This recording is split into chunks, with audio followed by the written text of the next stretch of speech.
My agency generated over $1.7 million without me taking a single sales call, all because I had a killer sales team. And after helping 300 plus agencies scale to 6 and 7 figures, I can tell you that your sales team is the most crucial asset when it comes to scaling to 100K a month and beyond. So in this video, I'm going to show you the exact 4-step framework that you can use to build a killer sales team and scale your agency to 7 figures. Your sales team is a double-edged sword. It can either propel your business or it can burn it to the ground if it lacks proper foundations and systems. So before we even think about building a sales team, you need to have a solid foundation, and that's the first step of this entire framework. You see, the foundations of your sales teams are built on 2 things. Number 1, a proven marketing strategy. Your marketing strategy is the lifeblood of your agency. It needs to consistently deliver leads to keep the pipeline full for your entire sales team. Otherwise, it's just going to lead to wasted time and lost revenue, as your sales team's not going to have leads to convert. And to build a proven marketing strategy, first you need to identify what marketing channels are working best for your niche. It could be Facebook ads, cold outreach via LinkedIn, or even content marketing through YouTube. Whatever the case, focus on 1 to 2 channels that are delivering the highest ROI and scale from there. Next, you need to create a predictable lead gen system, whether it's an automated funnel, paid ads, or organic outreach, because you have to ensure that your sales team is always busy. If you're not seeing predictable results, you need to adjust the targeting,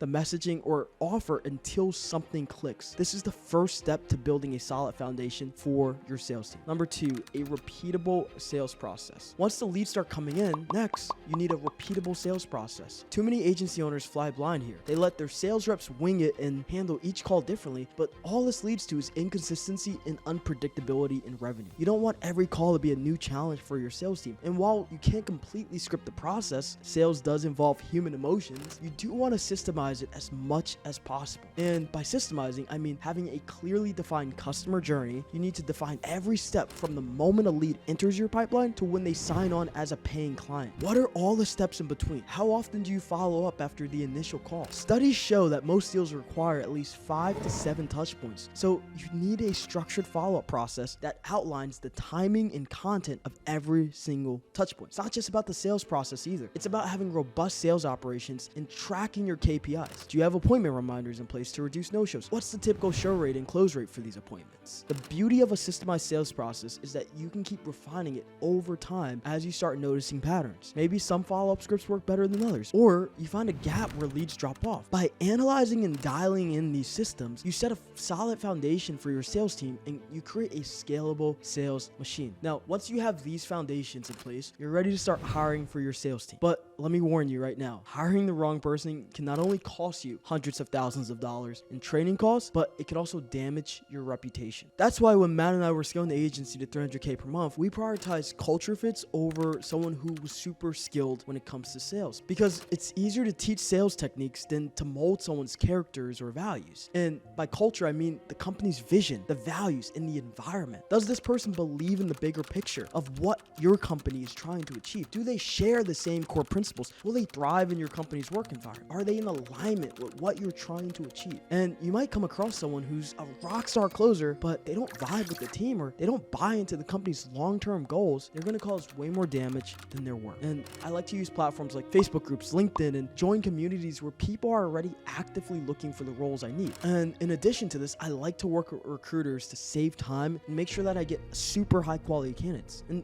sure, you might spend a couple $1,000s, but it's so worth it when you land the right talent quickly. And for the actual hiring process, I like to start with a group interview with about 10 candidates, all in the same Zoom. And I know this might sound a little unusual, but it saves so much time. Instead of doing 10 separate 45-minute interviews with candidates, I bring them all together in a single session, and it really allows the hiring manager to ask the same questions to all candidates and observe how they respond under pressure. And in the group setting, you can see their natural instincts kick in. Do they take charge? Do they sit back and observe? Are they competitive? This gives us a quick read on their personality, how they work in a team setting, and how well they handle pressure. And after the group interview, we hold a one-on-one interview and a final quality control interview to make sure the candidates are not only vetted for their skills, but also aligned with the company's values. And there's 3 questions I love to ask during this interview. First question is, what's their sales philosophy? This helps us see if their approach to sales aligns with our company's methods. Are they focused on relationship building, or are they more transactional? Or do they prefer a consultative approach? You want to make sure their mindset is compatible with how you want your sales team to operate. The second question is, what was the last sales book or coaching they invested in? This tells me whether they're committed to self-improvement, and if they haven't read any sales books or attended any coaching sessions recently, it raises a big red flag. You want someone who's constantly working to sharpen their skills and stays on top of their game. Now, the third and final question is, what's their financial goal with sales? I want reps who are hungry for success. If someone's content with making 3, 4, 5K per month, they're not going to thrive in a high-ticket sales environment. I'm looking for someone who wants to crush six-figure goals and have the ambition to keep going. And I specifically look for candidates who have a history of high achievement in competitive environments. The best indicator for future success is past success. And this could be anything from playing sports at a high level or building their own business or excelling in past sales roles to make sure they have the grit and ambition to excel in a high-ticket sales environment. But hiring sales reps is just the beginning. Many agency owners mistakenly believe they can just bring on 1 or 2 closers, sit back, and watch the revenue roll in. But it's like thinking you can marry your spouse and only see them once or twice a month while expecting to have a happy relationship. It doesn't work that way. You have to consistently nurture and invest time and energy into that relationship. Similarly, you need to spend time and energy in nurturing and building your sales team for them to perform at their peak and deliver the best results possible. And it starts with having a proper onboarding process to integrate your sales reps into the company culture and process from day one. And as soon as I decide to hire someone, the first thing I do is send a welcome email along with an onboarding form that triggers a series of automations like sending out some company merch like a branded hoodie or t-shirt. Small gestures like these make them feel a part of the team right away. Next, we add them to the team database and we send out the necessary contracts. They're also introduced in Slack, where they're going to post a video introducing themselves to the entire team because, in my opinion, culture is literally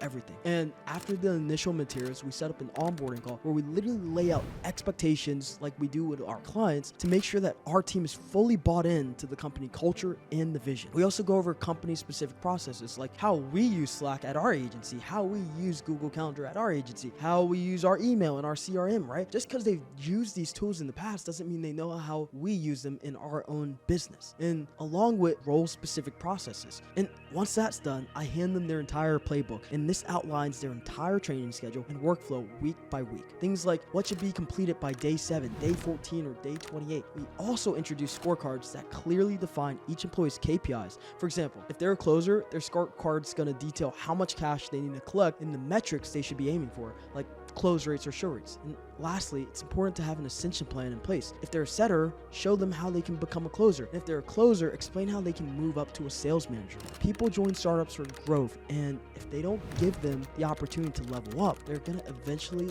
look elsewhere. And this thorough onboarding process ensures that new sales reps feel ready to succeed in their roles and stays with the company long term. This brings us to the last and perhaps most important part of this entire framework. It's what separates the sales teams pulling in 100K a month from those stuck at the 30 to 50K a month range. You see, salespeople are naturally highly competitive, and to tap into this competitive nature, they need the right environment. And you can create this environment through leaderboards to track who's closing the most deals. You can assign a top closer badge to the best performer on Slack as a way to recognize their efforts and also motivate others to step up their game. You can give monthly bonuses and prizes for the best closer, like a personal chef for a day or doubling their commissions. These might seem like small gestures, but they're going to keep your team motivated to perform at their best instead of just going through the motions. But it's not just about competition. It's equally important to build a culture where reps feel confident to fail, learn from their mistakes, and collaborate with the team, because that's what leads to the actual growth of the whole team in the long run. And when a mistake happens, like losing a client or mishandling a call, analyze what went wrong instead of blaming the sales reps. These mistakes allow you to refine your process. For example, if